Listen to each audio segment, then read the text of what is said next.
बिस्मिल्लाहिर्रहमानिर्रहीम। अस्सलाम वालेकुम डियर स्टूडेंट्स। उम्मीद है आप सब लोग खैरियत से होंगे, क्योंकि मैं खुद खैरियत से हूँ अल्हम्दुलिल्लाह माशाअल्लाह। ठीक है।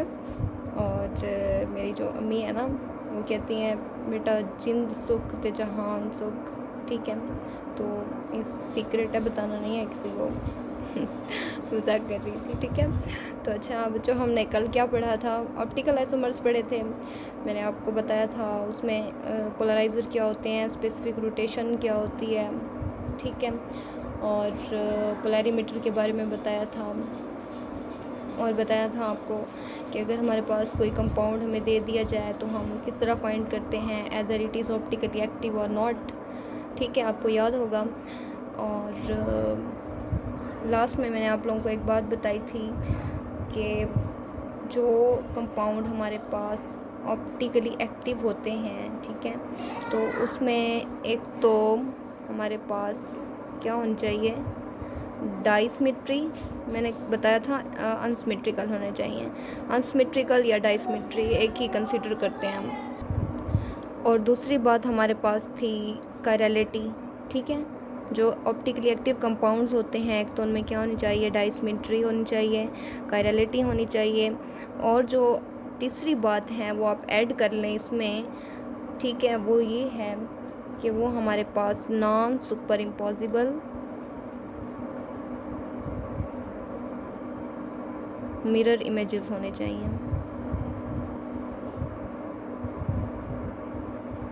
ठीक है, तो ये बात आप लोगों को क्लियर हो गई, ये मैंने पिछले लेक्चर में आपको बता दी थी। ठीक है, आज मैं आपको डिटेल से बताऊंगी कि डाइसिमेट्री क्या होती है, कायरलिटी क्या होती है। ठीक है, तो आप मुझे बताएं जो सिमेट्री होती है। ठीक है, symmetry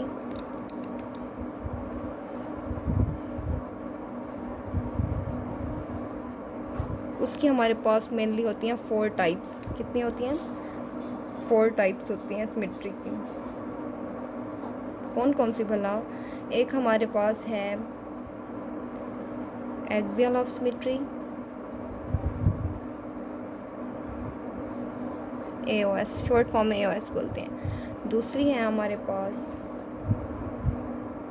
alternating axis of symmetry, जिसको हम AAOS बोलते हैं शॉर्ट फॉर्म में। तीसरी हमारे पास होती है सेंटर ऑफ सिमेट्री,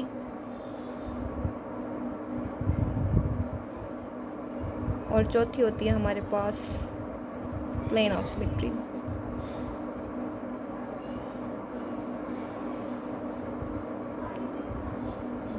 बेटा इनमें जो मोस्ट इम्पॉर्टेंट हैं आप लोगों के पास, ठीक है, वो हमारे पास जो हम ऑप्टिकली एक्टिव कंपाउंड्स के लिए चेक करते हैं, वो हमारे पास जो हैं ये दो हैं। ठीक है, इसको तो आप लोग कटा दो क्योंकि इसका कोई काम नहीं है ऑप्टिकल आइसोमर्स में, अल्टरनेटिंग एक्सिस ऑफ सिमेट्री का। और इसके भी हमारे पास 50-50% चांसेस हैं कि एक्सिस ऑफ सिमेट्री अगर हमारे पास हो भी सकती है, नहीं भी हो सकती। ठीक है, तो बात जो है वो ये है कि जो डाइसिमेट्री होती है उसमें क्या होता है, कोई भी कंपाउंड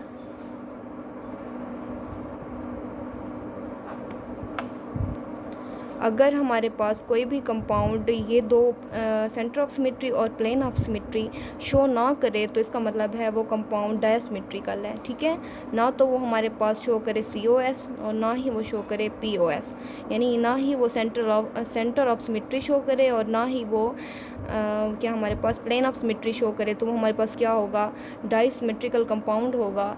ठीक है, तो ऐसा कंपाउंड ऑप्टिकली एक्टिव होगा। और दूसरी बात है कि वो कायरलिटी शो करेगा, तो ही वो हमारे पास क्या होगा, ऑप्टिकली एक्टिव। ठीक है, तो अब जो दो बातें मैंने कही आपसे, प्लेन ऑफ सिमेट्री और सेंटर ऑफ सिमेट्री, ये होती क्या है? ठीक है, ये पहली बात मैं आपको बता दूं प्लेन ऑफ सिमेट्री की। प्लेन ऑफ सिमेट्री यानी POS, ये क्या चीज़ होती है plane of symmetry? Plane of symmetry बच्चे वो होती है कि हम किसी भी प्लेन को दो इक्वल हाफ्स में क्या करते हैं, डिवाइड करते हैं। ठीक है, प्लेन को हम डिवाइड करते हैं, डिवाइड इनटू 2 इक्वल हाफ्स। किस तरह भला? लेट्स सपोज हमारे पास एक एग्जांपल है, ये एग्जांपल है हमारे पास प्लेन ऑफ सिमेट्री की। आप अगर इसको यहाँ से करते हो, कट करते हो, डिवाइड करते हो, ठीक है, तो ये हमारे पास टू इक्वल हाफ्स बन जाएंगे क्या नहीं बनेंगे? ये और ये बन जाएंगे ना। तो ये हमारे पास क्या होगी? POS, plane of symmetry. ठीक है, प्लेन ऑफ सिमेट्री क्या होती है? जो टू इक्वल हाफ्स में जिसको हम डिवाइड कर सकते हैं, ठीक है, और वो जो टू इक्वल हाफ्स में हम डिवाइड करते हैं वो क्या होते हैं? एक दूसरे के मिरर इमेजेस होते हैं, ठीक है, मतलब एक दूसरे को मुकम्मल क्या कर लेते हैं? हाइड कर लेते हैं। ठीक है, समझ आ गई है। और हमारे पास एक ये एग्जांपल हो गई। इसी तरह अगर हम ये लें साइक्लोहेक्सेन, ठीक है, तो इसमें क्या होता है? इसमें अगर हम इसको इस तरह डिवाइड करते हैं, ये टू इक्वल हाफ्स में डिवाइड हो गई है, यानी ये हमारे पास प्लेन ऑफ सिमेट्री शो कर रहा है। अगर हम इसको इस तरह डिवाइड कर देते हैं फिर भी ये प्लेन ऑफ सिमेट्री है, ठीक है। और अगर हम इसको इस तरह डिवाइड कर देते हैं फिर भी प्लेन ऑफ सिमेट्री है, अगर इस तरह कर देते हैं फिर भी प्लेन ऑफ सिमेट्री है, ठीक है। तो आप लोगों को समझ आ गई प्लेन ऑफ सिमेट्री क्या होती है, जिसको हम एक टू इक्वल हाफ्स में डिवाइड कर सकें, ठीक है। ऐसी प्लेन को हम प्लेन ऑफ सिमेट्री बोलते हैं, ठीक है, क्लियर है।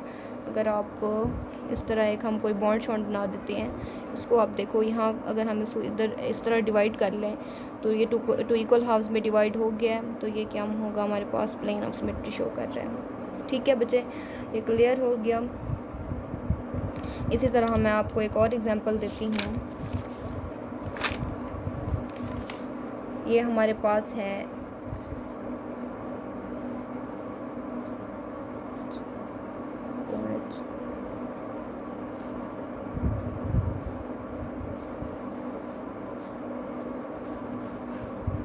आप लोग अब मुझे बताओ कि ये जो मैंने कंपाउंड आपके सामने पेश किया है, क्या ये हमारे पास प्लेन ऑफ सिमेट्री शो करता है या नहीं करता? तो आपका जवाब होना चाहिए यस करता है। कैसे करता है? यहाँ से आप लोग इसको प्लेन को डिवाइड करो तो ये टू इक्वल हाफ्स में डिवाइड हो गया, तो ये क्या शो करता है? हमारे पास प्लेन ऑफ सिमेट्री। इसी तरह हमारे पास अगर हम कोई और एग्जांपल लेते हैं, जैसे हमारे पास ये है क्लोरीन, यहाँ पर भी क्लोरीन लगा दो। ये कौन सा मॉलिक्यूल है?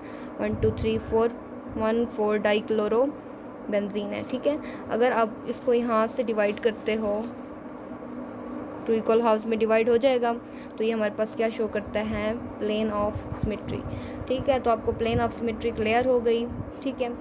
कोई भी कंपाउंड हमारे पास अगर वो शो कर रहा है हमारे पास सिमेट्री, यानी प्लेन ऑफ सिमेट्री शो कर रहा है, तो ये हमारे पास क्या होगा? Optically inactive. बड़ी मज़े की बात है, ये आपने बिल्कुल भी नहीं भूलनी। अब ये ना समझना कि अगर ये कंपाउंड सिमेट्री शो कर रहा है तो वो ऑप्टिकली एक्टिव होगा, बिल्कुल भी नहीं। थोड़ा सा अपने दिमाग को खोल के रखना है कि अगर कोई भी कंपाउंड हमारे पास POS यानी प्लेन ऑफ सिमेट्री या सेंटर ऑफ सिमेट्री शो करेगा तो वो हमारे पास क्या होगा? Optically inactive. ऑप्टिकल एक्टिविटी के लिए ये सिमेट्री नहीं होनी चाहिए, ना वो प्लेन ऑफ सिमेट्री शो करे ना ही सेंटर ऑफ सिमेट्री, ठीक है। अब दूसरी बात जो मैंने आपको बतानी थी वो थी centre of symmetry. Plane of symmetry मैंने बता दिया क्या होता है, अब आप देखो सेंटर ऑफ सिमेट्री क्या होता है।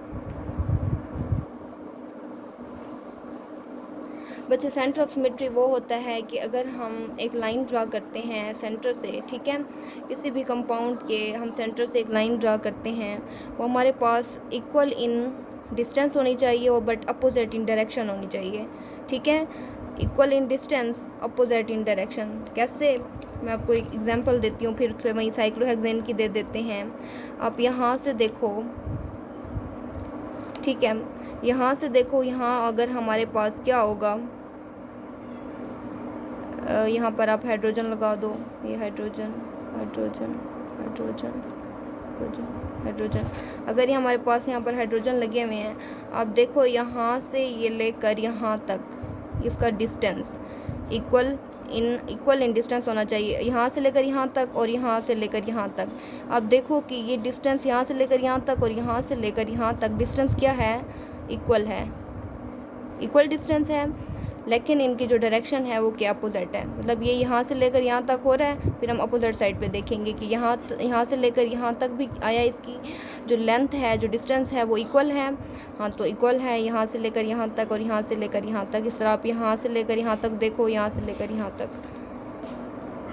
हाँ, इसी तरह आप लोग यहाँ से लेकर यहाँ तक और यहाँ से लेकर यहाँ तक देखो, ये सारे क्या हैं, इक्वल इन डिस्टेंस हैं बट अपोजिट इन डायरेक्शन हैं। तो ये हमारे पास क्या होती है, अपोजिट इन डायरेक्शन। तो ये हमारे पास क्या होती है, सेंटर ऑफ सिमेट्री। ठीक है, इसको हम बोलते हैं सेंटर ऑफ सिमेट्री। ठीक है, अब मैं इसकी आपको कोई एग्जांपल और दूँ। अगर हमारे पास ये साइक्लोब्यूटेन है, आप इसका देखो, ये आप लो इसका सेंटर ले लो और देखो कि यहाँ इसकी यहाँ तक डिस्टेंस, फिर यहाँ से लेकर यहाँ तक डिस्टेंस, यहाँ से लेकर यहाँ तक, यहाँ से लेकर यहाँ तक, ये है ना इक्वल इन डिस्टेंस है और अपोजिट इन डायरेक्शन है। ठीक है, इस तरह देखते होते हैं। ठीक है, तो ये हमारे पास क्या होता है, सेंटर ऑफ सिमेट्री। क्लियर हो गया? तो आपको प्लेन ऑफ सिमेट्री क्लियर हो गई, सेंटर ऑफ सिमेट्री क्लियर हो गई। अब मैं आपको कोई एक कंपाउंड दे रही हूँ, आपने मुझे बताना है कि ये हमारे पास सेंटर ऑफ सिमेट्री शो करता है या नहीं करता।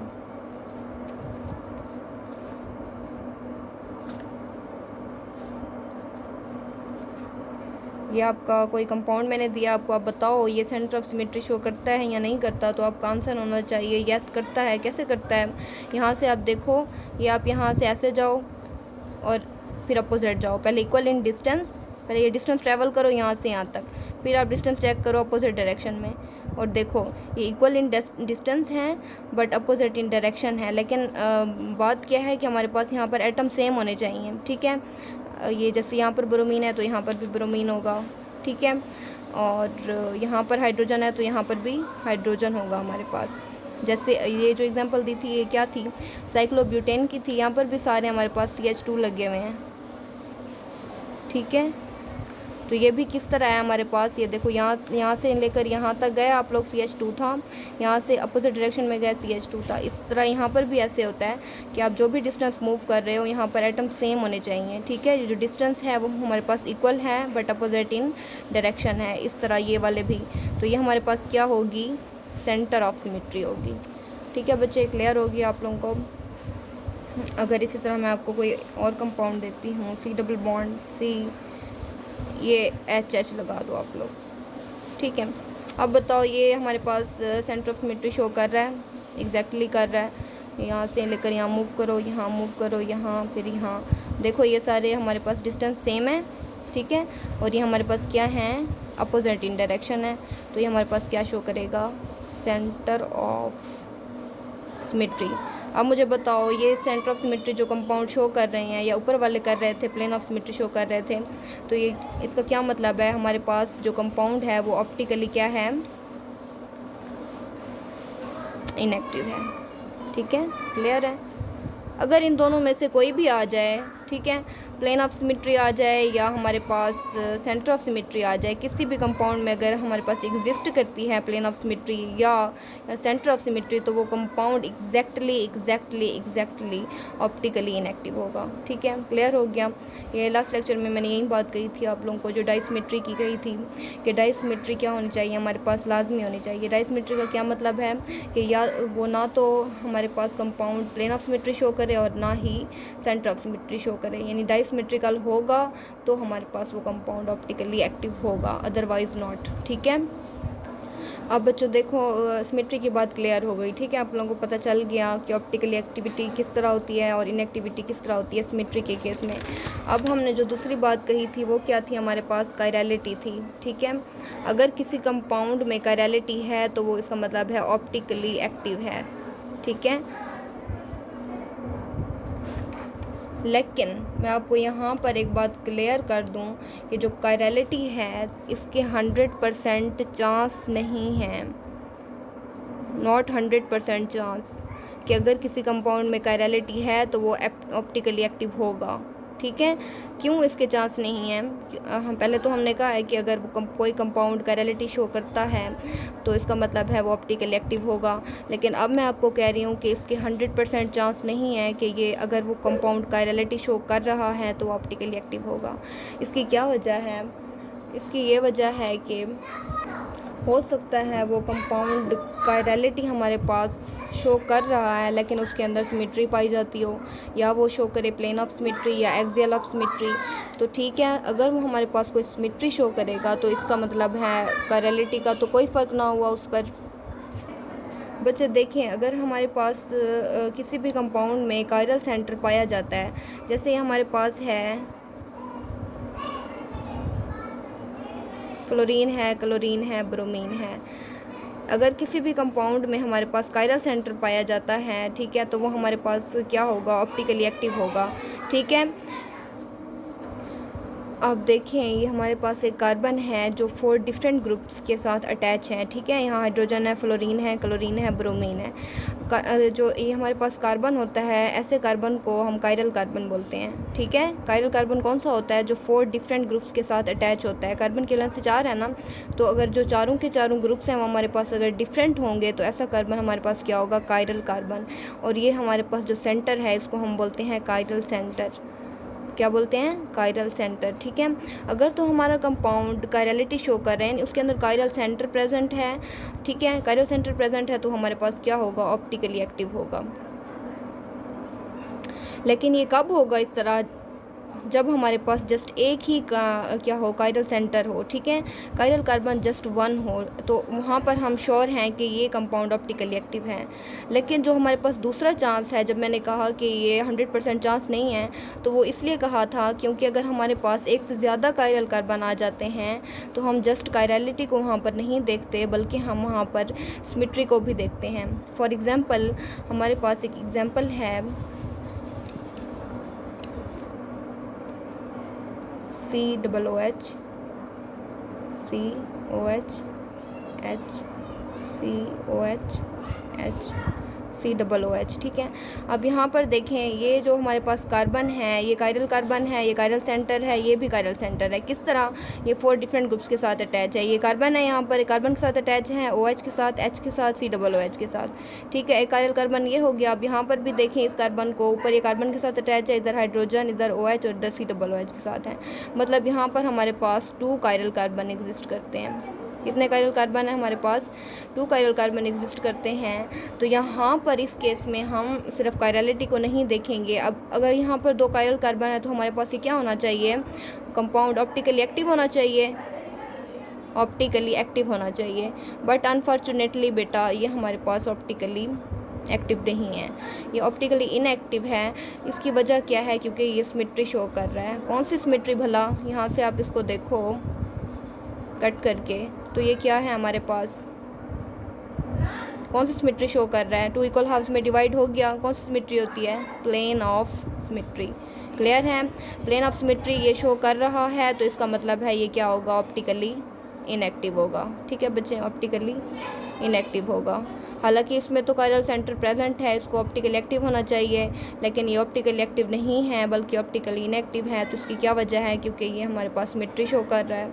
ठीक है, आपको ये बात क्लियर हो गई? मैं दोबारा से रिपीट कर रही हूँ कि अगर आप लोगों के पास कायरल कार्बन एक है, एक कार्बन प्रेजेंट है, कायरल सेंटर एक है, जस्ट एक कार्बन है, वहाँ 100% श्योरिटी है वो ऑप्टिकली एक्टिव होगा। लेकिन हम अगर हमारे पास एक से ज़्यादा कायरल कार्बन है, कायरल सेंटर एक से ज़्यादा हैं, तो हम वहाँ पर सिर्फ कायरलिटी को मेंशन करके उसको ऑप्टिकली एक्टिव नहीं कहेंगे बल्कि हम सिमेट्री को भी टेक इन माइंड रखेंगे। ठीक है, क्लियर है?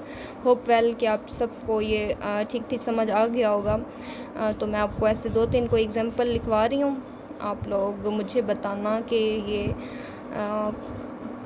ऑप्टिकली एक्टिव है या इनएक्टिव है। ठीक है, और कमेंट सेक्शन में आप लोगों ने मुझे इसके आंसर लाजमी बताने हैं।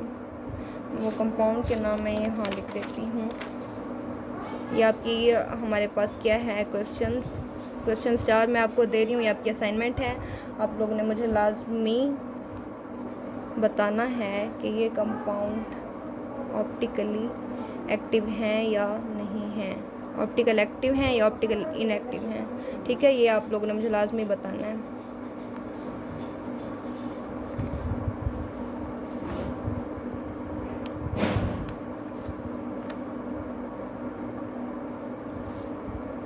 हमारे पास OH है, ये दोनों OH हैं। ठीक है, तीसरी एग्जांपल है हमारे पास BrClH,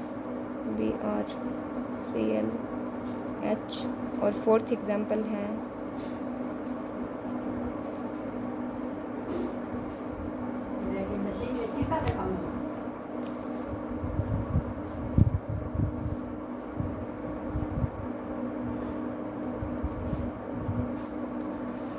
ठीक है। तो ये आप लोगों की असाइनमेंट है, आप लोगों ने मुझे बताना है कि ये कंपाउंड सारे ऑप्टिकली एक्टिव हैं या इनएक्टिव हैं, और साथ मुझे रीज़न भी लाजमी बतानी है कि ये सारे ऑप्टिकल एक्टिव हैं तो क्यों हैं, और ऑप्टिकली इनएक्टिव हैं तो क्यों हैं। और इन सब में बताना है कि कौन सी सिमेट्री पाई जाती है, किस सिमेट्री की वजह से ये हमारे पास ऑप्टिकली क्या हैं, एक्टिव या इनएक्टिव हैं। ठीक है, आपको जो समझ आए आप लोगों ने मुझे इसके आंसर लाजमी बताने हैं कमेंट सेक्शन में। अल्लाह पाक आपको कामयाब करे, मज़ीद खुशियाँ दे, कामयाबियाँ दे। My sweet prayers are always with you. ठीक है, thank you so much and Allah हाफिज़।